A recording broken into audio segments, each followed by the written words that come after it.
আর এদিকে দেখো আবার পরিষেবা ঘুমাচ্ছে, তাই জন্য তো পুজোটা দিতে পেরেছি। আর পিছনে আছে ক্যামেরাম্যান আমার দিদি। দেখো এখন আমাদের পুজো কমপ্লিট হলো, আর কারা কারা পুজো করলাম সেটা তোমরা দেখতে পেলে। পুজোটা কেমন লাগলো বলুক।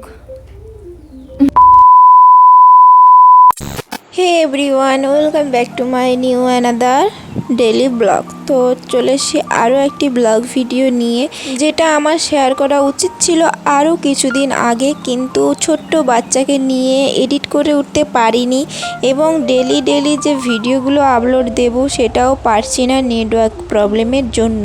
তো চলো তোমাদের সাথে সেই ভিডিও, মানে প্রথম সোমবার শ্রাবণ মাসে আমরা কিভাবে পালন করলাম সেটাই তোমাদের সাথে শেয়ার করব। তো দেখো, ফার্স্ট বলি, আমি আছি আমার বাপের বাড়িতে, আর আমার 1 মাস কমপ্লিট হয়ে যাওয়ার পর এই পুজোটা পড়েছি, মানে শ্রাবণ মাসের প্রথম সোমবার। তো ভাবলাম প্রথম সোমবারই বারটা করে নেই, কারণ যেহেতু ছোট্ট বেবি আছে তো ও আমার বেস্ট ফিটিং করে, তাই আমার বেশি উপোস না থাকাটাই ভালো। তার জন্য যেটা মনের ইচ্ছে পূরণ করে নেই, প্রথম হোক, দ্বিতীয় হোক, তৃতীয় হোক, পুজোই। তাই আমরা প্রথম সোমবার সবাই মিলে পুজো করছি, একটু আনন্দ করছি।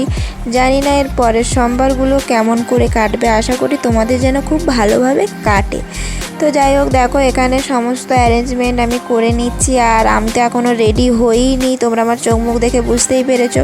শুধু শাড়িটা পরে বসে গেছি আয়োজন করতে, আর এখানে বৌদি চন্দন আর ফুলের মালা ডালা সব কিছু সাজিয়ে রাখছে, দেখতেই পাচ্ছ।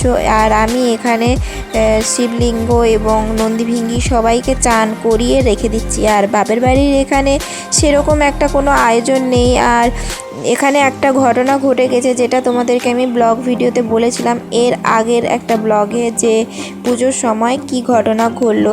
তো কি বলি তোমাদেরকে, ঠাকুর কখনো কারুর কাছে ছোট নয় আর কারোর কাছে বড় নয়, ঠাকুর সবার কাছে সমান। তো ঠিক তেমনই দেখো, এই ঠাকুরগুলো, মানে এই শিব ঠাকুরের মূর্তি দুটো মানে কি, শিব ঠাকুরের লিঙ্গ আর ওই ষাঁড় দুটোই হচ্ছে আমার মামা বাড়ির একজনের, মানে আমার এক দিদির। তো ও হঠাৎই আজকের এসেছে, আর এমন দিনে এসেছে এই সোমবারে শ্রাবণ মাসে এই মূর্তিটা নিয়ে যেতে এসেছে, কারণ ও দিয়েছিল আমার বৌদিকে, তো ওর কাছ থেকে নিয়ে নিতে এসেছে। তো জানি না কেন, কিসে এটা কি সম্ভব, না এটা সম্ভব নয়, আমি সত্যি জানি না। তোমরা যদি কেউ জেনে থাকো অন্তত কমেন্ট করে জানিও, যে কারুর কাছ থেকে কোনো জিনিস ছিনিয়ে নেওয়া কি উচিত, মানে কাউকে কিছু দিয়ে, বিশেষ করে সেটা ঠাকুর। আবার আসলে আমরা জানি আজকের আমরা পুজো করব, এবং প্রত্যেক সোমবার করে বাবার মাথায় জল ঢালবো বা দুধ ঢালবো, যে কোনো একটা জিনিস তো আমরা ঢালতে পারবো, পুজো দিতে তো পারবো। তো সেই ভেবে আমরা প্রথম সোমবারটা শুরু করেছিলাম, কিন্তু তার আর হলো না। ঠাকুরটাকে নিয়েই চলে গেল আমাদের কাছ থেকে, আমরা আর আটকে রাখতে পারলাম না। আসল কথা, কাকেই বা আটকে রাখবো, আমরা নিজেরাই তো আটকে নেই না, আমাদের যখনও আমাদেরকেও পৃথিবী ছাড়তে হবে। তো তার জন্য ভাবলাম যা ঠাকুর তারই কাছে যাক, বেকার আমাদের কাছে কেন থাকবে, আর আমাদেরকে বা কেন কষ্ট দিয়ে তারা কথাবার্তা বলবে। তার জন্য ওরা যখন নিয়েই চলে গেল, খুবই মন খারাপ হয়েছিল। ভাবিনি এইভাবে প্রথম দিন পুজো দিলাম, তারপরে আর পুজো পাবে না। সত্যি যদিও ছিল, পুজোটা দিতাম, তাও শ্রাবণ মাসটা শেষ হলে যদি নিয়ে যেত অনেকটাই ভালো লাগতো। জানি না নিয়ে গেছে, সত্যি এর জন্য আমি যে কী বলবো, আমি নিজেকেও ক্ষমা করতে পারছি না। নিজের মন থেকে সত্যি অনেকটাই দুঃখিত হয়ে গেছি। আর এখানে দেখো, কথা বলতে বলতে আমার পুজোটা কমপ্লিট হয়ে গেল। আর এখানে সেরকম কোনো অ্যারেঞ্জমেন্ট নেই, তাই জন্য যেরকম পেরেছি সেরকমভাবেই পুজো করেছি। তবে প্রথম মনটা ভেঙে গেছিলো, যে আমি এই প্রথম সোমবার ওনার মাথায় দুধ ঢালতে পারছি, কিন্তু আর সোমবারগুলোতে ওনার মাথায় দুধ ঢালতে পারবো না, কারণ উনি আর আমাদের বাড়িতে থাকছেন না, উনি চলে যাচ্ছেন, ওনাকে আনতে এসেছে। তাই প্রথমেই আমার মনটা ভেঙে গেছিলো, তাই পুজোর প্রতি তেমন একটা মন ছিল না। তো যাই হোক, পুজোটা ভালোই কমপ্লিট হলো। আর এদিকে দেখো, পরপর মা, বৌদি সবাই মিলে পুজো করলাম, আর ওদিকে আমার পরিশোনা ঘুমিয়ে আছে, তাই আমি পুজো দিতে পেরেছি। এদিকে পুজো দেওয়ার নিয়ম ঠিক আমি জানি, কিন্তু আজকে ঠিক একটা নিয়ম মনে হচ্ছে যেন পূরণ হলো না, কোথাও যেন একটা খামতি থেকে গেল। যখনই বলেছে এই ঠাকুর আমি নিয়ে যাব, তখনই যেন মনের ভেতর একটা খামতি ঢুকে গেছে, তাই পুজোটাও সেরকম মন থেকে দিতে পারিনি। যাই হোক, যে নিয়ে গেছে সে যেন ভালো করে ভগবানের পুজো করে এবং খুব ভালোভাবে রাখে, আর ভগবান যেন তাকেও যেন খুব তাড়াতাড়ি সুস্থ করে এইটুকু ভগবানের কাছে কামনা করি।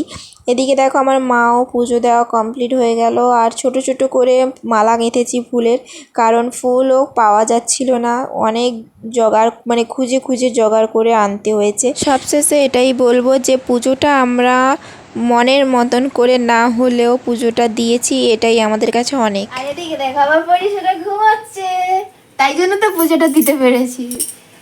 তো পরিশোনা ঘুম থেকে এখন তুলবো, ওকে খাওয়াবো, আর কি কি করি সবকিছু তোমাদের সাথে তো শেয়ার করব। বলেছি দুটো ব্লগ আসবে, একটা পুজোর আর একটা ডেলি ব্লগ, তো তোমরা দেখতে পাবে সবকিছুটাই। তো চলো, আর এই ভিডিওটা হচ্ছে আমার দিদির ফোনে, তো এই ভিডিওটা নিয়ে আবার এডিট করতে হবে, অনেক কাজ আছে, তো তোমাদের সাথে বকবক করলে হবে, তো দেখতে থাকো চলো।